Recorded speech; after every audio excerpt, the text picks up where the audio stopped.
Effectivement, ça n'a pas été un moment facile. Il y a une période où j'ai perdu 20 kilos en un mois, parce que voilà, psychologiquement, c'est très dur. Mmh.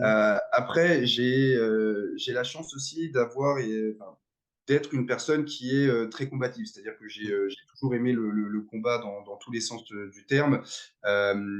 J'ai aussi cette chance, c'est que plus on essaye de me faire reculer, plus on essaye de me mettre à terre, Mmh. quand je dis on, c'est la vie, c'est les gens, Mmh. etc.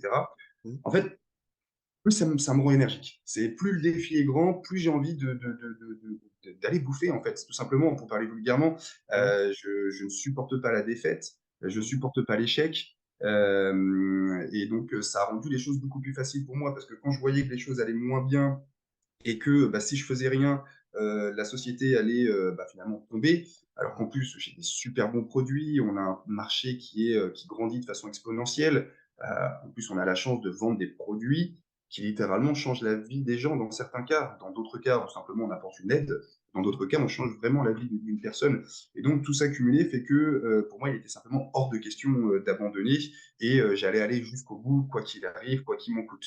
Donc, c'est ça, plus bah, les gens qui m'entouraient croyaient en moi, me disaient non, vas-y, abandonne pas, continue, enfin, t'adores ton métier, t'adores ce que tu fais, tu y crois. Donc, à moins que toi, tu penses que tout est foutu et que tu vas perdre ton temps, si tu y crois encore, ne lâche rien.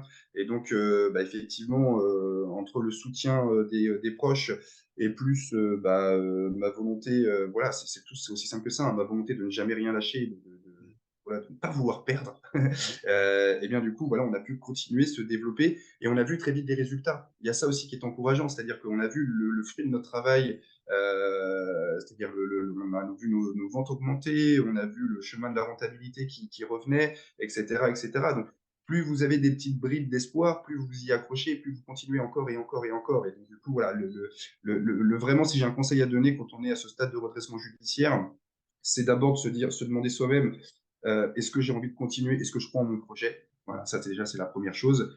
Si la réponse est oui, c'est vraiment de se dire il n'y a pas d'obstacle. Il faut juste y aller pleine balle. S'il y a des choses qui ne vont pas, c'est pas grave, vous les prenez à bras le corps. Si l'URSSAF vient taper à votre porte, c'est pas grave, vous allez voir l'URSSAF et je peux vous assurer qu'ils sont très loin d'être ce qu'on pense. Les fonctions, la finance publique, c'est pareil, c'est-à-dire que quand vous faites le mort, vous répondez pas parce que vous savez pas quoi leur dire, bah non, je peux pas vous payer, je sais pas quoi, etc. Ah bah alors là, c'est fini. Par contre, si vous prenez le coup de les appeler toutes les semaines, hein, quitte à les emmerder, hein, pour parler vulgairement encore une fois, c'est moi, c'est Kevin, je vous appelle.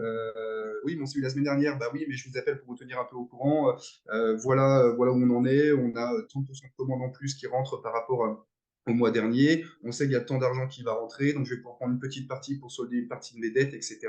Et le fait de les tenir au courant, que eux sachent qu'il y a quelqu'un à la barre qui essaye vraiment de s'en sortir et qui essaye voilà, de rembourser ses dettes, de se développer, eh bien, ils vous lâchent un petit peu du lest. Ils se disent, OK, on va lui laisser une chance. On n'est pas là, bah, souvent, ils l'ont répété, hein, nous, on n'est pas là pour faire tomber les entreprises, hein, on n'est pas là pour vous embêter. Si on voit que vous êtes à fond, si on voit que vous essayez de tenir vos engagements, et ça, c'est super important. Si vous avez, par exemple, je sais pas, moi, vous devez payer 10 000 euros, ne leur dites pas, je vais vous payer 5 000 si vous savez que vous ne pouvez pas. Vous leur dites, je vais vous payer 500 le mois prochain.